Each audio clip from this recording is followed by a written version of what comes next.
하나님, 오늘 밤에도 큰 은혜 주실 줄 믿습니다. 아멘. 우리 신앙생활을 보면요, 양면성이 있죠. 극과 극으로 이렇게 치달을 때가 없지 않아 있어요. 근데 예수님의 생애 속에서도 드러납니다. 예수님이 부활하셨죠. 하나님이 지극히 높으셨어요.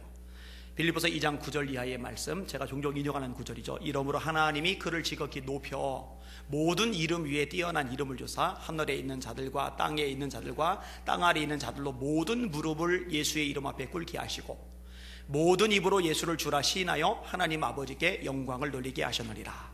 부활하셨어요. 하나님 지극히 높이셨어요. 근데 이렇게 지극히 높아지기 이전에 먼저 지극히 낮아지셨죠. 이 양면성이에요. 그래서 빌립보서 2장 5절 앞부분에 보면은 너희 안에 이 마음을 품으라. 곧 그리스도 예수의 마음이니 그는 근본 하나님의 본체시나 하나님과 동등됨을 취할 것으로 여기지 아니하시고 오히려 종의 형체를 가져 사람들과 같이 되었고 사람의 모양으로 나타나셨음에 자기를 낮추시고 죽기까지 복종하셨으니 십자가에 죽으심이라. 그러니까 2장 5절 이하에는 자기를 낮추시고 2장 9절 이하에는 하나님이 그를 지극히 높이심과 낮추심, 양면적인 모습이 드러나는 거예요. 여러분, 이거는요 예수님의 재림과 예수님의 초림 사이에도 대비가 드러납니다. 예수님이 재림할 때는요 만왕의 왕 만주의 주로 영광스럽게 재림하십니다. 데살로니가서 4장 16절에 이렇게 말씀합니다. 주께서 호령과 천사장의 소리와 하나님의 나팔로 친히 하늘로 쫓아 강림하시리니 그리스도 안에서 죽은 자들이 먼저 일어나고, 이렇게 돼 있어요. 천사들과 함께 나팔 소리와 함께 영광 중에 임하시는 거예요. 이제 초림하신 예수님은 베들레헴 말구유 말밥통 위에 초라하게 오셨어요. 우리가 보기에 흠모할 만한 아름다운 것이 없도다. 이사야 53장의 예언이죠. 우리가 보기에 흠모할 만한 아름다운 것이 없도다. 참 초라하게 오셨어요. 양면성이 있는 거예요. 성경의 인물들에게서도 이런 양면성은 고스란히 드러납니다. 여러분, 요셉이 애굽의 총리가 됩니다. 바로 왕 바로 다음에요. 요셉이 손 까딱하면은요 애굽에 사는 존재는 누구도 죽을 수가 있어요. 아무리 큰 죄를 짓고 감옥에 있어도 요셉이 끄집어내면 다 풀려나요. 이 요셉 때문에 75명이라는 야곱의 일가족이 다 살아나고, 이 요셉 때문에 애굽 안에 있는 전 국민들이 다 살게 되고, 이 요셉 때문에 심지어는 애굽에 양식이 있다는 소식을 듣고 천하 각국에서 그래서 수많은 사람들이 몰려서 양식을 사서 목숨을 부지하게 되잖아요. 굉장히 높아요. 근데 이렇게 되기 이전에 구덩이에 던져지고 묶여서 끌려가고 노예살이를 하고 억울하게 2명을 뒤집어 쓰고 감옥살이를 하고, 감옥살이에다가 술 맡은 관원장의 꿈을 해석해 줬는데 그걸 기억해내지 못해서 2년간 더 목이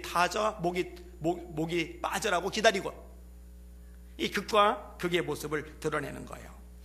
다윗도 마찬가지예요. 유대왕 7년, 이스라엘 전체 왕 33년, 이 총 40년 동안을 통치를 하는데요, 이때 나라가 아주 강력해집니다. 에돔, 모압, 아람, 암몬, 블레셋, 이런 주변의 열강들이 쩔쩔맬 만큼 국력이 하늘 끝까지 올라갑니다.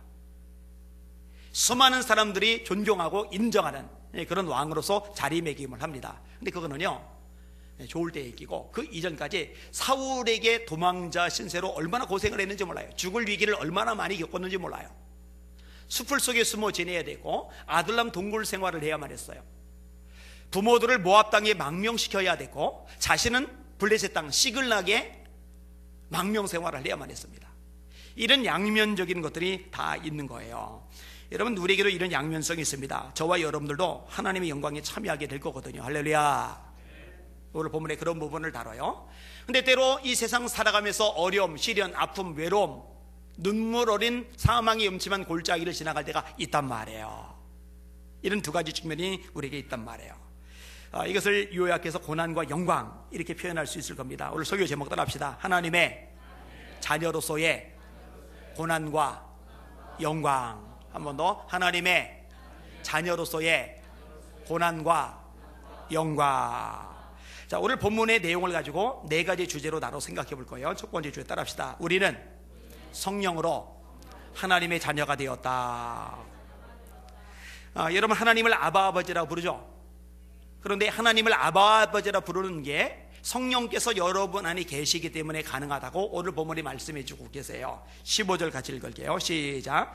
너희는 다시 무소하는 종의 영을 받지 아니하고 양자의 영을 받았으므로 우리가 아빠 아버지라고 부르짖느니라.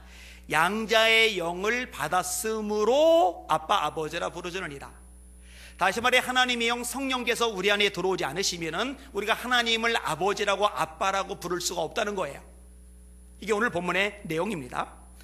또한 우리가 하나님의 자녀인 것을 확실하게 증언해 주시는 분이 누구냐? 그분이 성령님이라고 오늘 본문에 말씀하고 계세요. 16절 같이 읽을게요. 시작. 성령이 친히 우리의 영과 더불어 우리가 하나님의 자녀인 것을 증언하시나니. 여러분, 우리가 하나님의 자녀라는 것을 증언하는 이 증거가 객관적인 증거가 있고요, 주관적인 증거가 있어요. 이게 이제 성결교단의 창시자인 요한 웨슬레 목사님의 가르침 속에 나와요. 성경이 뿌리를 두고 있어요. 우리가 하나님의 자녀라고 하는 객관적인 증거는 뭐냐? 하나님의 말씀입니다. 하나님의 말씀. 영접하는 자, 곧 그 이름을 믿는 자들에게는 하나님의 자녀가 되는 권세를 주셨으니 이는 혈통으로나 육정으로나 사람의 뜻으로 나지 아니하고 오직 하나님께로서 난 자들이라. 하나님의 말씀을 통해서 객관적으로 증거를 해주신 거야. 봐라, 이 말씀에 기록되어 있잖냐. 너 예수 믿지? 너 예수님을 인생의 주님으로 영접했지? 그러면 성경이 네가 하나님의 자녀라고 말씀해주고 있어. 이걸 객관적인 증언이라고 얘기하는 거예요. 반면에 주관적인 증언은 뭐냐? 성령께서 우리가 하나님의 자녀라는 것을 증언해 주시는 거예요. 따라서 우리가 구원의 확신을 가지게 되는 것은요, 성령께서 우리 안에 역사하심으로써 비로소 가능한 거예요. 그러면 언제 이 구원의 확신이 흔들리느냐? 우리가 죄를 짓고 회개하지 않아서 성령께서 우리 속에 하나님의 자녀인 것을 확실하게 증언해 주지 않으실 때 우리가 가지고 있던 구원의 확신이 흔들리는 거예요. 객관적인 증언을 통해서 붙잡을 뿐이죠. 그래서 죄를 멀리하는 것이 지혜로운 거예요. 한번 따라합시다. 객관적인 증거는 하나님의 말씀이다. 주관적인 증거는 성령님의 증거이시다. 사실 웨슬리 목사님은 좀 더 세부적으로 나눠서 성령의 증거, 우리의 영의 증거. 그래서 오늘 본문에 성령이 우리 영으로 더불어 우리가 하나님의 자녀인 것을 증언하시나니 이렇게 말씀하고 계시는 거예요. 그러니까 오늘 본문에 의하면 우리가 하나님을 아바, 아버지라 부를 수 있는 것이 왜 가능하냐? 성령께서 역사하시기 때문에. 우리가 하나님의 자녀라는 확신을 가지는 것이 어떻게 가능하냐? 성령께서 우리 안에 계시기 때문에 가능한 것이다 라고 이야기를 해주는 겁니다. 근데 이거는요, 성경 전체에서 우리에게 명확하게 말씀해주고 있는 대목입니다. 여러분, 예수님을 제대로 고백해야 됩니다. 예수님이 가이사랴 빌립보에서 제자들에게 물으시는 장면이 있어요. 사람들이 나를 누구라고 하느냐? 선지자라고 합니다. 예레미야라고 합니다. 세례 요한이라고 합니다. 선지자들 중에 하나라고 합니다. 너희들은 나를 누구라고 하느냐? 베드로가 대답을 합니다. 주는 그리스도시여 살아계신 하나님의 아들입니다. 예수님이 기뻐하세요. 칭찬하세요. 바요나, 요한의 아들이란 말이에요. 바요나는 바디메오, 디메오의 아들이란 말이에요. 이 바는 아들이란 뜻입니다. 바요나, 시모나, 복이 또다. 이것을 알게 하는 이는 혈육이 아니요 하늘에 계신 내 아버지시니라. 내가 이 반석 위에 교회를 세우리니 음부의 권세가 이기지 못하리라. 할렐루야. 그것을 알게 하는 것은 혈육이 아니라는 거예요. 하나님께서 알게 하셨다는 거예요. 오늘 본문의 표현으로 바꾸면 성령께서 그것을 알게 하신다는 거예요. 여러분, 예수님을 주라 고백해야 구원받잖아요. 근데 예수님을 주라고 고백할 수 있는 그 가능성이 어디 있느냐? 성령의 역사거든요. 그게 고린도전서 12장 3절입니다. 하나님의 영으로 말하는 자는 예수를 저주할 자라 하지 아니하고 성령으로 아니하고는 누구든지 예수를 주시라 할 수 없느니라.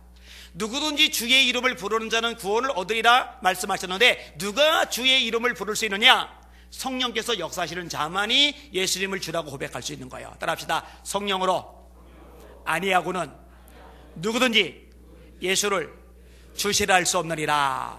정직하게 대답하세요. 예수님이 하나님의 아들이라고 믿어주십니까? 예수님이 주님이라고 고백되어 주십니까? 예수님을 여러분 인생의 구주로 영접하셨습니까?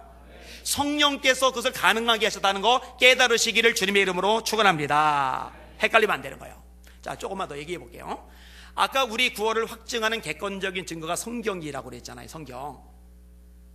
자, 요한복음 3장 16절 계속 복습할 거예요. 시작. 하나님이 세상을 이처럼 사랑하사 독생자를 주셨으니 이는 저를 믿는 자마다 멸망치 않고 영생을 얻게 하려 하심이니라. 바로 앞절 15절 혹시 외우세요. 모세가 광야에서 뱀을 든 것 같이 인자도 들려야 하리니 이는 저를 믿는 자마다 멸망치 않고 영생을 얻게 하려 하심이니라. 자, 요한복음 5장 24절 다 같이 시작. 내가 진실로 진실로 너에게 이르노니 내 말을 듣고 또 나 보내신 이를 믿는 자는 영생을 얻었고 심판에 이르지 아니하나니 사망에서 생명으로 옮겼느니라. 요한복음 5장 39절 시작. 너희가 성경에서 영생을 얻는 줄 생각하고 성경을 상고하거니와 이 성경이 곧 내게 대하여 증거하는 것이로다. 요한복음 10장 10절 시작. 도둑이 오는 것은 도둑질하고 죽이고 멸망시키려는 것뿐이요 내가 온 것은 양으로 생명을 얻게 하고 더 풍성히 얻게 하려는 것이라. 요한복음 20장 31절 시작. 오직 이것을 기록함은 너희로 예수께서 하나님의 아들 그리스도이심을 믿게 하려 하며 너희로 믿고 그 이름을 힘입어 영생을 얻게 하려 하심이니라. 자, 이렇게 하나님의 말씀을 통해서 우리가 구원받아요. 그런즉 믿음은 들음에서 나고 들음은 그리스도의 말씀으로 말미암느니라. 믿어야 구원받는데 믿음을 갖게 해주는 게 말씀이란 말이에요. 그럼 다시 더 근원적으로 파고 들어가서 이 말씀을 쓰신 분이 누구냐 이거죠. 이 말씀을 쓰신 분이 누구냐 이거죠. 모세가 썼죠. 학개 스가랴 말라기가 썼죠. 예레미야가 썼죠. 이사야가 썼죠. 바울이 썼죠. 마태가 썼죠. 마가 누가가 썼죠. 그런데 하나님의 사용하신 사람들이고 쓰신 진짜 저자는 성령이십니다. 할렐루야. 모든 성경은 하나님의 감동으로 된 것으로, 디모데후서 3장 16절이죠. 성령의 감동을 받은 사람들이 하나님께 받아 쓴 것이라고 분명히 기록해주고 있어요. 다시 말해 우리를 구원받게 만들어주는 성경을 쓰신 분이 성령님이십니다. 할렐루야. 예수님을 구주로 깨닫고 믿고 고백하게 만드시는 분이 성령님이십니다. 할렐루야. 우리로 하나님을 아바 아버지라 부를 수 있도록 역사하시는 분이 성령님이십니다. 할렐루야. 우리가 하나님의 자녀라는 확증을 가지게 만들어 주시는 분이 성령님이십니다. 할렐루야. 따라합시다. 성령님이 우리를 하나님의 자녀가 되게 하신다. 이게 첫 번째 오늘 본문의 주제입니다. 자, 두 번째 부분 생각해 보시죠. 따라합시다.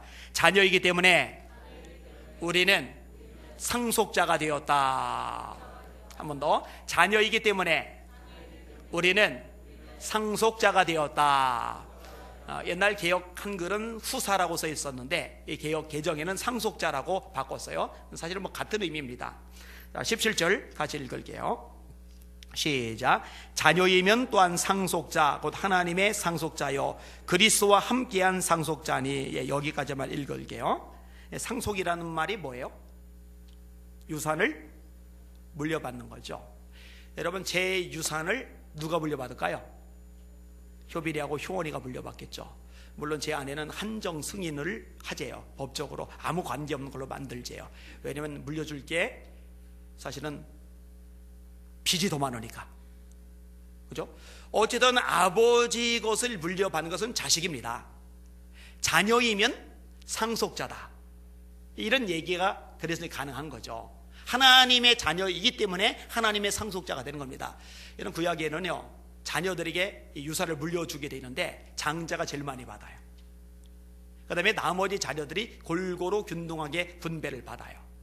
그 다음에 바울 사도가 이 서신을 쓰던 로마 시대에도 법으로 규정이 되어 있어요. 자녀들이 유산을 받게끔. 그런데 친자식이 있고 양자로 선택한 자식이 있어요. 로마 법에 의하면 친자식도 양자로 선택된 자식도 똑같이 유산을 물려받을 권한이 있어요. 다시 말해 둘 다 동일한 상속자가 되는 거예요. 오늘 읽은 본문에 보면 하나님이 우리에게 양자의 영을 주셨다. 친아들 예수님, 우리는 그 예수님을 믿는 믿음을 통해서 양아들이 된 거예요. 양딸이 된 거예요. 이 양아들 양딸이 되었기 때문에 법적으로 하나님의 유산을 물려받을 수 있는 상속자의 권한도 가지게 되는 겁니다. 그러면 성도들이 하나님께 받는 이 상속이라는 게 도대체 무엇을 의미하는 걸까? 오늘 본문 속에서, 그리고 로마서 전체 속에서, 그리고 바울 서신 전체 속에서 명확하게 드러납니다. 뭐니 뭐니도요, 첫 번째 유산은요 부활입니다. 부활. 할렐루야.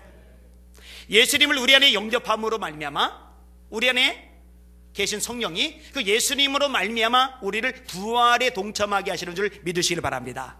그리스도와 연합하여 죽고 그리스도와 연합하여 살고 그리고 그리스도와 연합하여 부활하게 되는 거거든요.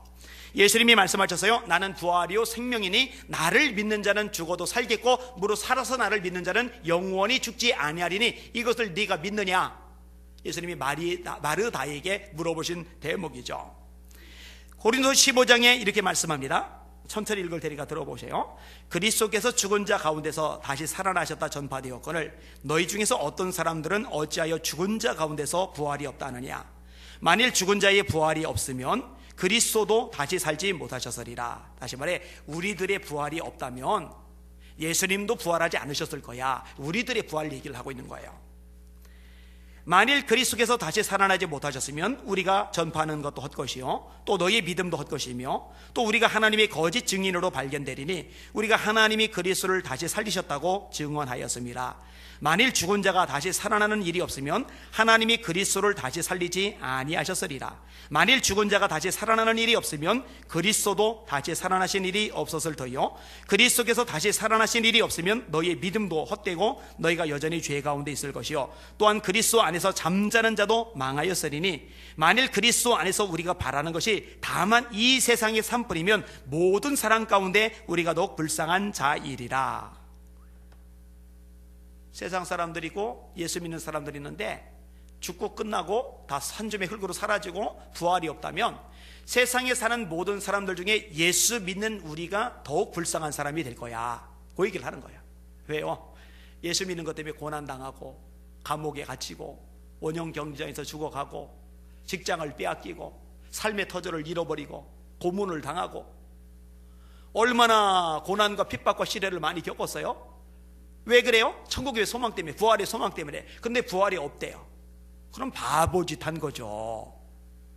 천치짓 한 거죠. 이 모든 사람 가운데 우리가 더욱 불쌍한 자이리라 라는 말이 나올 수밖에 없는 거예요. 근데 다음 절이 뭐냐? 그러나 이제 그리스도께서 다시 살아 잠자는 자들의 첫 열매가 되셨도다. 이 잠자는 자는 죽은 자를 말하는 거예요. 예수 믿다 죽은 사람들이 많은데 예수님이 뭐냐? 그 잠자는 사람들의 첫 번째 열매라는 거예요. 그 다음에 두 번째, 세 번째, 100번째, 1000번째, 만번째, 10만번째, 100만번째 이 부활에 또 열매들이 맺혀진다는 거예요. 그게 예수 믿다 죽은 사람들 이야기죠.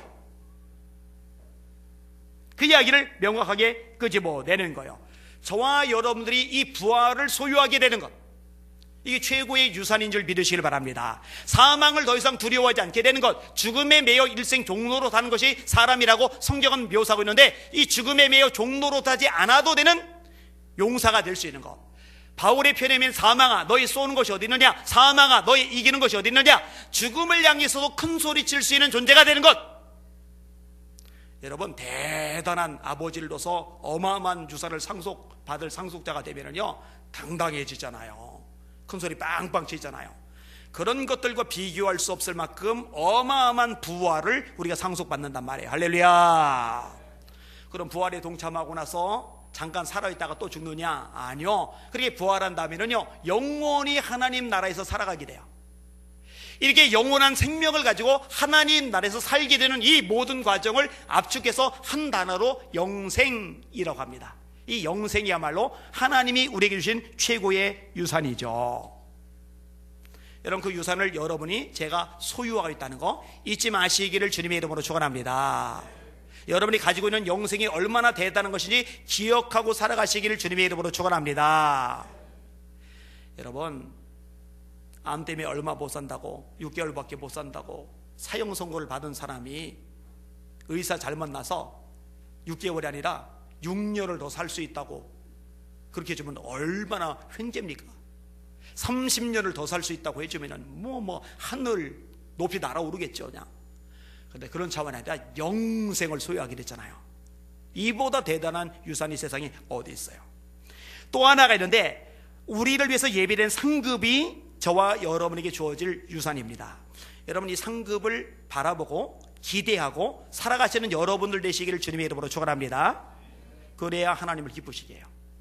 히브리서 11장 6절이죠. 믿음이 없이는 기쁘시게 못하나니 하나님께 나아가는 자는 반드시 그가 계신 것과 또한 그가 자기를 찾는 자들에게 상 주시는 이심을 믿어야 할지니라. 내가 주를 위해서 헌신하는데, 충성하는데, 애를 쓰는데, 땀 흘리는데, 하나님을 찾는데 이거 반드시 하나님이 상 주실 거야. 이걸 믿어야 된대요. 이걸 믿지 않으면 하나님을 기쁘시게 못한대요.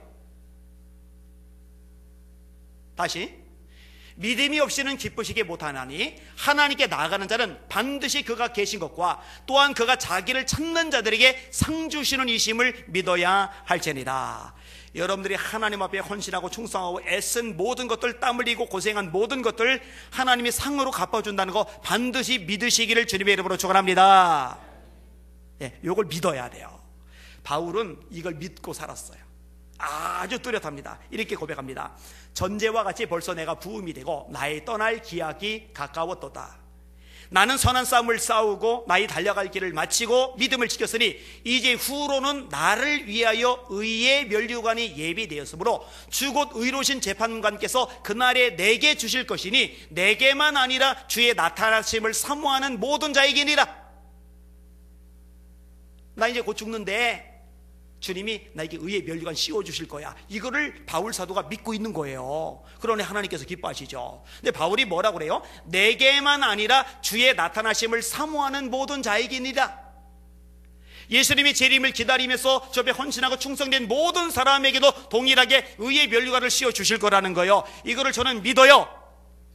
저는 제대로 된 아주 멋진 면류관 쓸 겁니다. 나중에 보세요. 부러워하지 마시고 여러분도 같이 쓰시기를 주님의 이름으로 축원합니다. 이게 저와 여러분에게 주시는 유산이에요. 상속이란 말이에요. 자, 세 번째 법은 따라합시다. 영광만이 아니라 고난도 함께 받아야 된다. 자, 영광을 얘기했어요. 상속자란 얘기를 했어요. 근데 하나님 앞에 상속자로서 영광을 받아 누리기 전에 고난도 같이 받아야 된다.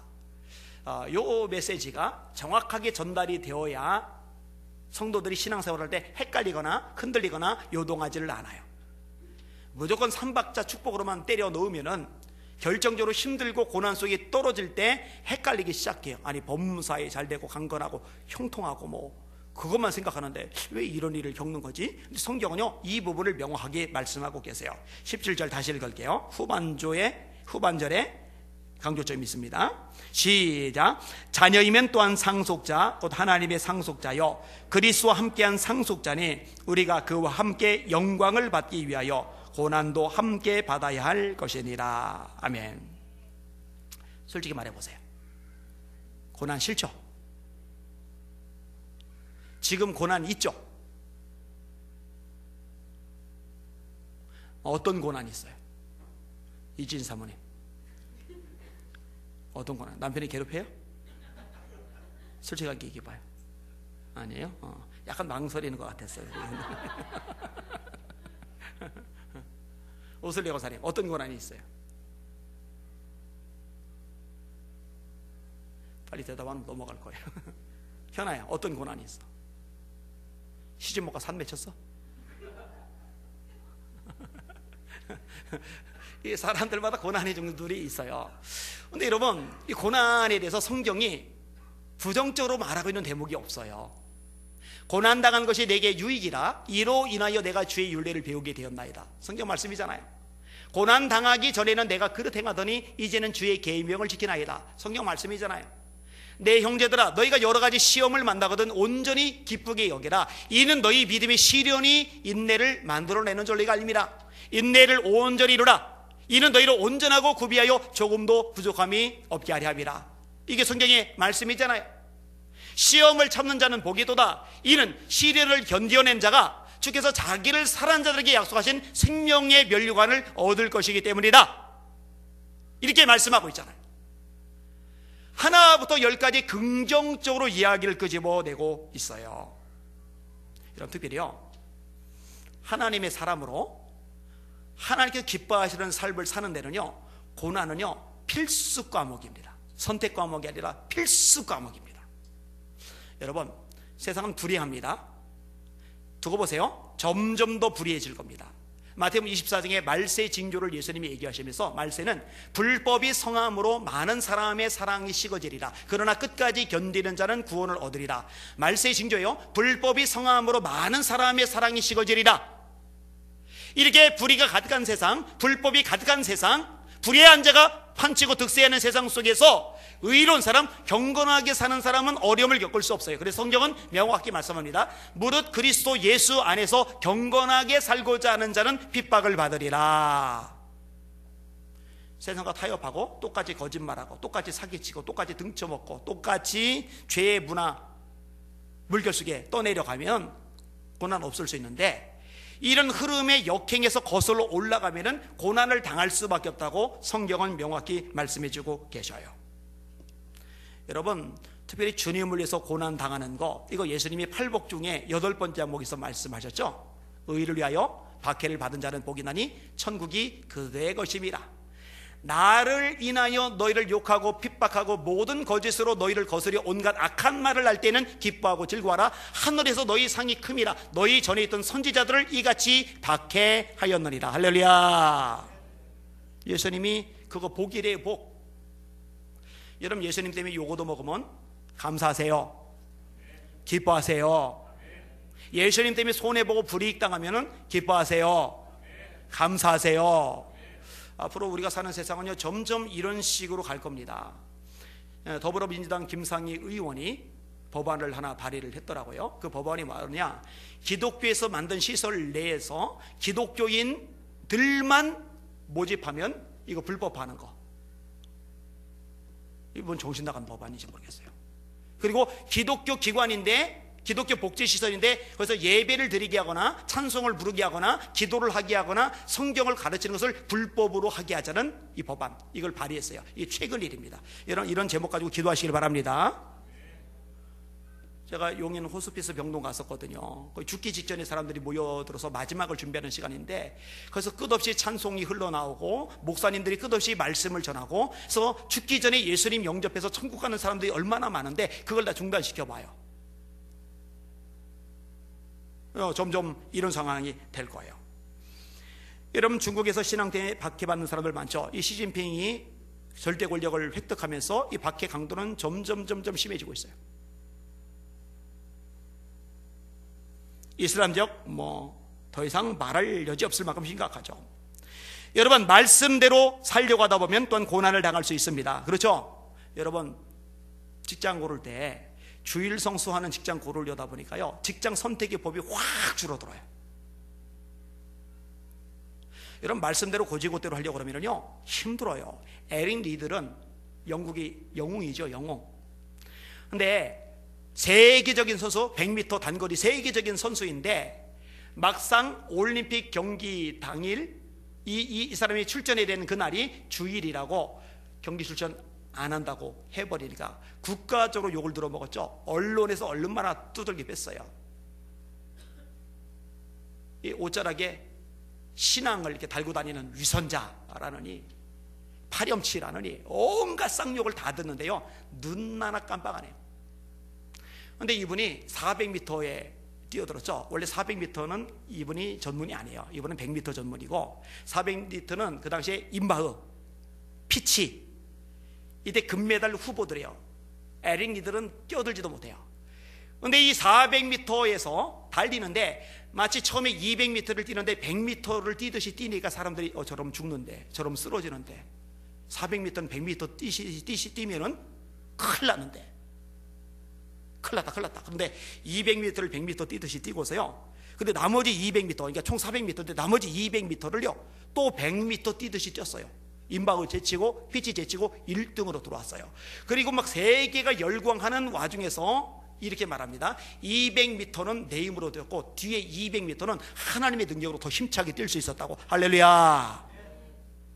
그러니까 언론이 이거 뭐고 국가적으로 욕먹던 사람을 국가적으로 다시 칭찬하죠. 그래서 이 사람이 가기만 하면 인산인해도 사람들이 모여드니까 그들에게 전도 집회를 하는 거예요. 그 영광, 그 부귀, 그 인기 다 놔두고 중국에 선교사로 나갔죠. 이분은요 400m에서 설마 금메달을 못 땄다 치더라도, 그래서 국가적인 매국노로 위선자로 파렴치범으로 욕을 얻어먹는다 하더라도 포기하지 않을 사람이죠. 진짜예요, 진짜. 에릭리들의 부모님이 선교사입니다. 선교사. 잘 양육한 거죠. 저는 여기는 여러분들이 이 정도 근성이 좀 있으면 좋겠어요. 신앙 근성, 이 정도 근성. 아멘 안 나오는 거 봐요. 이럴 때 아멘이 터져 나와야 되는데. 신앙 근성 좀 가집시다. 예? 아멘? 다니엘 봐요. 기도하면 사자굴에 들어가는데 30일만 기도 쉬면 돼요. 30일만 문 걸어 잠그고 집 안에 숨어서 기도하면 돼요. 그런데 내가 30일 기도를 쉬느니 아니면 문 걸어 잠그고 숨어서 기도하느니 차라리 사자에게 잡아먹게 죽고 만다. 죽고 말지 내가 왜 기도를 쉬냐? 기도를 위해서 자기 목숨을 걸어요. 여러분, 기도하려고 자기 목숨을 걸 정도의 다니엘이니까 하나님이 그렇게 위대하게 쓰시는 거죠. 여러분, 그런 좀 근성 있는 신앙이 됩시다. 아멘? 그리 되시기를 주님의 이름으로 축원합니다. 자, 좀만 더 생각해 볼게요. 주님의 지상 명령이 뭐예요? 전도죠. 여러분, 예수 자랑하십니까? 예수 전하십니까? 예수를 말하십니까? 성전에 있든지 집에 있든지 예수는 그리스도라 말하기와 전도하기를 쉬지 아니하니라. 여러분, 예수 자랑하셔야 돼요. 돈 자랑할 거 없어요. 자식 자랑할 거 없어요. 스마트폰 자랑할 거 없어요. 차 자랑할 거, 집 자랑할 거 없어요. 그거보다 적어도 예수님을 더 자랑해야죠. 내가 복음을 부끄러워하지 아니하노니 이 복음은 모든 믿는 자에게 구원을 주시는 하나님의 능력이 됩니다. 첫째는 유대인에게요, 또한 헬라인에게로다. 이 복음에는 하나님의 의가 나타나서 믿음으로 믿음에 이르게 하나니 기록된 바 의인은 믿음으로 말미암아 살리라 함과 같으리라. 너는 말씀을 전파하라. 때를 얻든지 못 얻든지 항상 힘쓰라. 범사에 오래 참음과 가르침으로 경책하며 경계하며 권하라. 예수께서 나와 일러 가라사대 하늘과 땅의 모든 권세를 내게 주셨으니 그러므로 너희는 가서 모든 족속으로 제자를 삼아 아버지와 아들과 성령의 이름으로 세례를 주고 내가 너에게 분부한 모든 것을 가르쳐 지키게 하라. 이게 마태복음 28장이고 나아가보면 16장 15절에는 너희는 온 천하에 다니며 만민에게 복음을 전파하라. 믿고 세례를 받는 사람은 구원을 얻을 것이요 믿지 않는 사람은 정죄를 받으리라. 여러분, 만나는 모든 사람들에게 예수 자랑하시기를 주님의 이름으로 축원합니다. 근데 한번 해보세요. 친해요. 겁나게 가깝게 지내요. 근데 딴 거 부탁하면 잘 들어주는데, 시간 내면 내주는데, 시간 내서 예배 드리자 해보세요. 대번 댓글 들어옵니다. 고린도서 4장이죠. 이 세상 신이 믿지 아니하는 자들의 마음을 혼미하게 하여 그리스도의 영광의 복음의 광채가 비치지 못하게 하니 사단이 회방치거든요. 힘들게 하거든요. 그러면 말 들을까봐, 욕먹을까봐, 관계 깨질까봐, 왕따 당할까봐, 괜히 이 전도하는 것 때문에 분위기 이상하게 만들까봐 그 예수 얘기를 안 꺼내요. 그냥 좋게 좋은 얘기만 하다 끝나요. 그러면 도대체 우린 뭐냐는 얘기죠. 우리 존재의 목적, 존재의 가치는 뭐냐는 얘기죠. 저와 여러분이 이 땅에 존재하는 이유는, 존재하는 목적은, 존재하는 가치는 저를 통해, 여러분을 통해 예수의 이름이 전파되는 데 있는 줄 깨달으시길 바랍니다. 이거 잊지 마시기를 주님의 이름으로 축원합니다. 예수 자랑합시다. 예수 전합시다. 예수 말합시다. 그냥 흩어지면 안 돼요. 자, 경건하게 산다든지 말씀대로 산다든지 복음을 전하며 산다든지 이래봐요. 대부분 고난이 밀려들죠. 이걸 당연한 것으로 생각하고 살아야 된다라고 가르쳐 주는 거예요. 그래서 고난도 받아야 할지니라. 받을 수도 있고 안 받을 수 있고, 받아도 되고 안 받아도 되고, 받아야 할지니라. 반드시. 할렐루야. 이런 쪽에 발을 내딛는 저와 여러분들 되시기를 주님의 이름으로 축원합니다. 자, 마지막 한 부분 짧게 생각하고 정리를 해보겠습니다.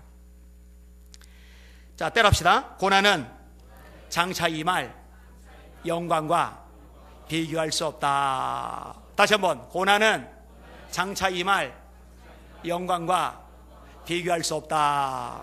자, 말씀 한번 보세요. 18절 읽어볼게요. 시작. 생각하건대 현재의 고난은 장차 우리에게 나타날 영광과 비교할 수 없도다. 앞부분에 양면성 얘기하면서 여러 사람 언급을 했잖아요. 여러분, 예수님이 십자가에 못 박혀 죽으셨고 고난 당하셨지만 참 끔찍한 일이긴 하지만 부활하셔서 높아진 이 영광에 비교해보면은 별거 아니에요. 그죠? 요셉이 구덩이에 던져지고 감옥살이하고 노예살이하고 이게 비참하지만 애굽에서 그 어마어마한 영광을 누리는 것을 생각해보면 아유, 해볼만해요. 그죠? 다윗도 마찬가지예요. 왕으로서 나라를 그렇게 강력하게 만들고 하나님의 사랑을 그렇게 많이 받고 백성들의 존경과 인정을 그렇게 많이 받는 그 멋진 이걸 염두에 두면은요, 이전에 지나갔던 고난들 아유 뭐 괜찮아요, 지나가는 과정이었을 뿐이에요. 여러분, 이건 저와 여러분들도 역시 마찬가지예요. 지금 아무리 힘들고 속상하고 답답하고 외롭고 지치고 피곤하고 속이 뒤집어져도 장차 하나님이 저와 여러분에게 갚아주실 영광에 비하면 아무것도 아니라는 거, 이거 잊지 마시기를 주님의 이름으로 축원합니다. 뭘 보느냐가 중요해요. 뭘 보느냐가. 하나님이 가나안 땅을 약속하셨잖아요. 그 영광의 땅, 젖과 꿀이 흐르는 땅을 약속하셨잖아요. 그런데 지금의 광야만 보는 거예요. 물이 모자라고 먹을 게 마땅치 않고, 고기 먹고 싶은데 고기 없고, 파 마늘 왜 없고, 낮에는 덥고 밤에는 춥고, 불뱀이 나오고 아말렉 족이 있고 그러니까요, 원망과 불평이 삶의 모습이에요. 아주 초질관, 원망과 불평, 초진간 원망과 불평. 이러니 신앙이 재미가 없죠. 기쁨이 없죠. 소망이 없죠. 활력이 없죠. 에너지가 없죠.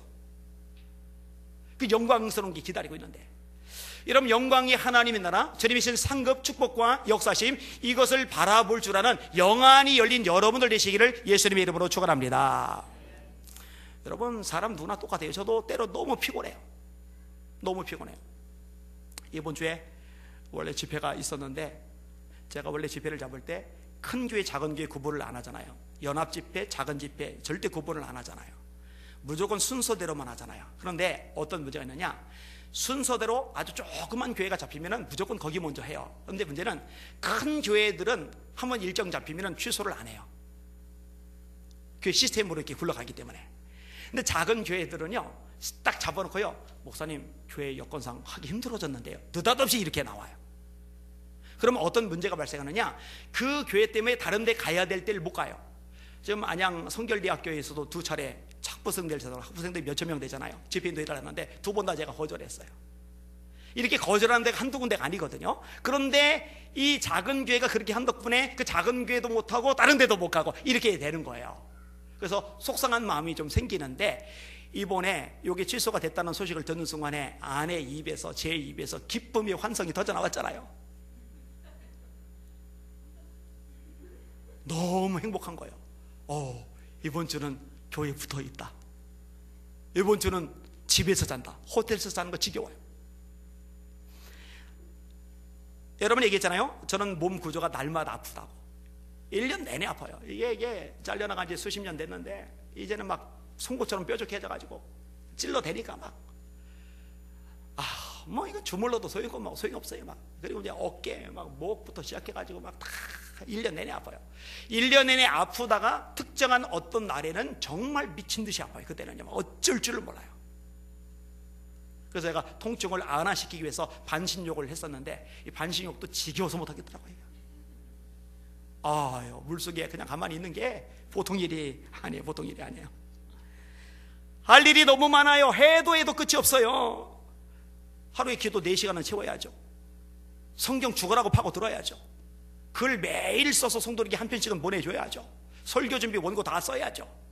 그리고 오늘까지 신앙계 원고 마감, 오늘까지 크리스천 타임즈 원고 마감 써야죠. 아까 아내 보고 그랬어요. 여보, 나는 왜 이렇게 일이 해도 끝이 없냐? 왜 이렇게 할 일이 많냐? 놀지 않고 늘 뭔가를 하는데 한도 끝도 없어요. 그런데요, 그래도 감사하고 기쁜 게 뭐냐, 여기서 힘들어도, 때로 지쳐도, 때로 막 아파도 장차 제게 주어질 하나님의 영광을 생각하면은요, 감사할 뿐입니다. 할렐루야. 찬양밖에 할 게 없어요. 할렐루야. 소망이 있는 거예요. 기쁨이 있는 거예요. 활력이 있는 거예요. 에너지가 생기는 거예요. 여러분, 저 봐요. 막 풀려가서 맥 빠져서 절망과 좌절에 빠져가지고 한숨 팍 쉬고 그냥 막 지쳐가지고 미치겠다 막 이러고 있는 거 본 적 있어요? 그럴 이유가 없어요. 상황 보면, 아픈 몸만 보면 그러면 주저있겠지만 영광을 바라보면 달라져요. 주제 기억하시죠?